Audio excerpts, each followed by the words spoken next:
museum is going to be divided into different sections. This is the royal image, and you can see all sorts of royal images. Kings seated on thrones with low backs, with full insignia on.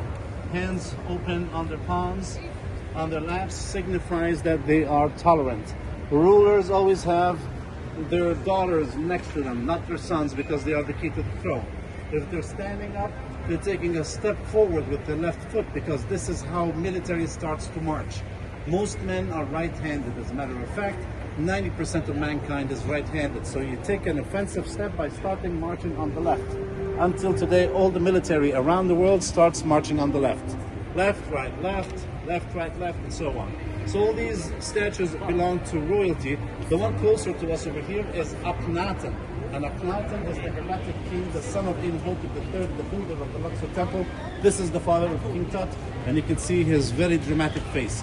All the way in the back over there, you can see Apokrat, and Apokrat is one of the rulers that ruled Egypt during the Greek era.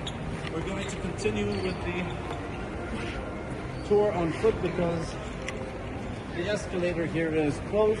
Wow, here look we at can that. see one single blocks of granite that are turned into columns.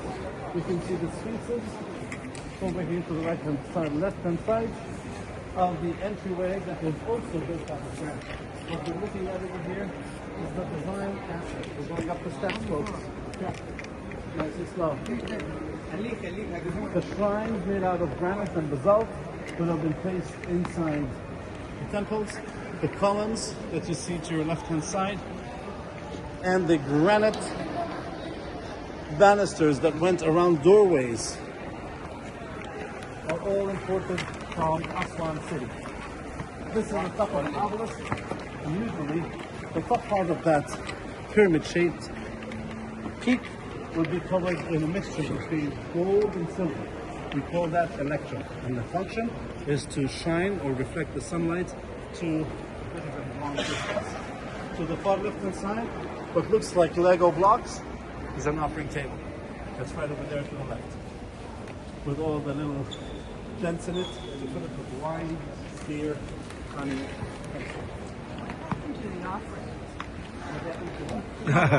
Was either consumed by the priests or handed over to the people to eat. Getting back on the escalator again. Wow. This is good before we get out.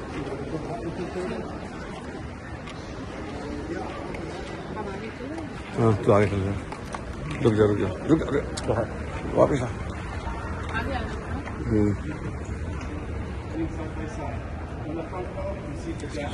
Recording his voice.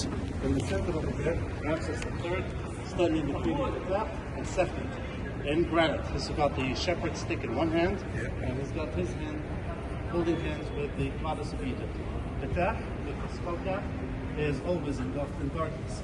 Over here, an Uzarite form statue of the king, which means he's taking on the form of Osiris. You don't see his toes, meaning that he's wrapped up in down shrouds, and he's standing opposed of the enemies of Egypt, meaning that he is able to conquer them. The stelas that you see over there are all border stelas. The two standing right there. If Ramses is standing and his wife is standing behind him, touching him on the shoulder like that, who do you think that wife is? Nefertari. Thank you very much, Nefertari. And you can see that she is supporting him, touching him on the shoulder. He's stepping forward and she's stepping forward with him. When you're standing in front of the statue, you can't see her. When you get to the side, you can see her. So he's saying she is the hidden power that he's got. But also, he's acting as her bodyguard. He's standing in front of her. Anything bad happens, hits him, doesn't get through to where she's standing. In the stela in the background, you can see the very same king holding his sword up high in front of Horus, and he's smiting the enemy of Egypt in front of the god. The prisoner is the enemy's ruler, and he's pointing at the king while he's talking to God. As in, like, you can't complain to anyone about the king except God. And when you're talking to the God, you're talking to the Egyptian God, and he's already ordered the king to slay the enemy. That's why the impression of the Bedouin is very good. standing in front of it. So a little higher with the rise, you see Ramses to the far left-hand side, and then falling on his knees, and he is kind of complaining about him almost getting killed by Ramses. And Ramses doesn't care, he's ready to look on war, he's got his sword up, he's got him right there. He's ready to speak for the moment. Is that all written on underneath the statue? Yes, sir. Okay. Let's go on to the eternity. As you can see, the capitals of pyramids. You can see sarcophagi. You can see the goddess Hathor, whom you've seen, the temple of Athena, made out of granite, putting on her head, the very same temple that we went to.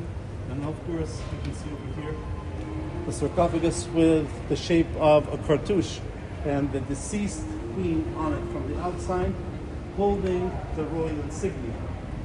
By the way, we don't tell you which king and which queen on purpose because it's besides the point. The chronology and the ownership is besides the point. You can see she's a woman. Over there, there's a man. Across from her, you can see that we get the exact same of Giza. Uninterrupted. Take your photographs.